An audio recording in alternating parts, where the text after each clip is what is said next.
there was a great saint called Bilvamangala Thakur who wrote many verses and songs full of love for Krishna. He would call on Krishna and Krishna would appear. Sri Thakur walked the streets of Vrindavan praying his japa. No one ever knew the circumstances of his death. For 800 years, the old blind Thakur was often seen walking the banks of the Yamuna river and also in Mathura. The villagers called him Old Man River, and to see him was always a sign of blessing. Whether by divine design or by force of some supernatural power, Siddhi, many saints have the gift of manifesting their astral forms or materializing them in the sight of others, even after many years of bodily death. The Puranas say that the Rishi Narayana perpetually inhabits the region of the Himalayas where the Badrinarayan temple is situated. Similar reports inform that Vyasadeva, the compiler of the Vedic scriptures, appeared visibly to Sri Shankaracharya. It is said that Baba Sri Chand, the elder son of Guru Nanak, was also seen on rare occasions in his radiant body in perfect shape.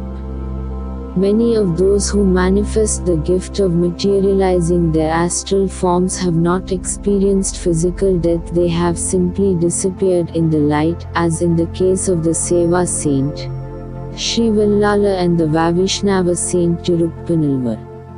Swami Keshavananda was the first disciple to have such a meeting, not through visions or dreams, but flesh and bone, with the Guru of Sri Lahiri Mahase, whom Lahiri affectionately called Babaji. The experience happened without being sought. Was he Vyasa, Narayana Rishi, or Lord Shiva himself? Nobody knows. While walking the trails of the Himalayas for 38 years, Swami Keshavananda encountered many advanced yogis. However, he could ensure Babaji was not like the yogis who adopted the disgusting practice of leaving the old body to then go into the young body of someone recently deceased, nor did he seek the fountain of youth through sadhana. After a meeting like this, the soul does not separate anything in this world. The memories of the relationship with the Guru pervades the mind, cultivating the exercise of contemplation. Many times the remembrance, smaranan of that meeting would come to bless his meditation. With the loving bhava of the Guru's presence warms the heart with such vigor, the flow of spiritual current in the spine becomes strong and continuous. It is an experience that affects the whole person and gives rise to a new life. The practice of contemplation smaranam enables God in the form of Guru to dwell in the heart of the disciple and allows you to keep a new relationship with him. Not only does the disciple know, realize him, the disciple sees and realizes to live in him. Swami Keshavananda fixed his dwelling place in the holy city of Haridwar, where Babaji planted a banyan for him. He received many disciples of Lahiri Mahase seeking an intense practice of Kriya Yoga. Here, they built an ashram for the beloved Swami.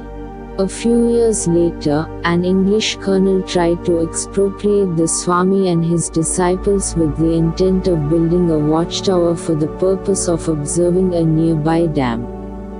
The colonel requested an eviction notice to his superiors in London by telegraph, which was the means of long-distance communication at that time.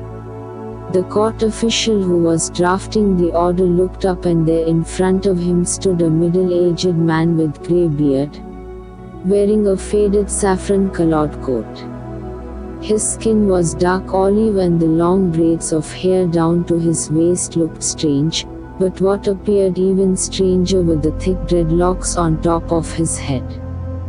The court official was unable to avoid becoming startled by his sudden appearance. He had heard about the sadhus of India, But what would a sadhu be doing in London? The sadhu smiled at the official and then, speaking perfect English, asked the officer to change the eviction orders. The official nodded affirmatively, without understanding anything, but said he would send a telegraphic message informing the English colonel in India. When the colonel, who was also without understanding, received the message, he quickly and angrily rushed to the ashram. On arrival, what the colonel saw was the Swami in a reverent attitude toward a banyan tree. How could he have gone and returned to London in such a short time? I would not have planted this banyan if I knew you would have to leave. The banyan is a symbol of our eternal friendship. From this tree will be born other trees, and this ashram will remain here for many generations to come, although difficult times occur.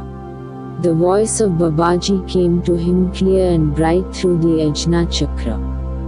Then, while meditating, Swami saw a mass of light appear 6 inches above his head, and his consciousness merged into it as a drop in the ocean without loss of individuality, Jiva. Traveling through the light of consciousness, he began to see, as if through a smoke screen, chairs, furniture, people. Muttering, the court official said to the 3 or 4 British government senior military officers, "Gentlemen, let me introduce you to the Swami that resides on the land that Colonel M wants to appropriate." Greeting the Swami with a slight nod of the head, the general told him, gently, "Do not worry anymore about this eviction order." Taking the piece of paper in his hands, the general tore it in half. "Please, you can return peacefully to your country." Thanking the general with hands together in pranam, Swami turned and took one final look at the room he was standing in while his body was disintegrating into a cloud of atoms. The English colonel received a communication from his superior officers informing him it was impractical and unnecessary to build a watchtower there, and that he needed to seek another place a few miles away. Full of curiosity, the colonel risked asking, "Did the Swami pay you a visit in London recently?" "Yes. He was just here again."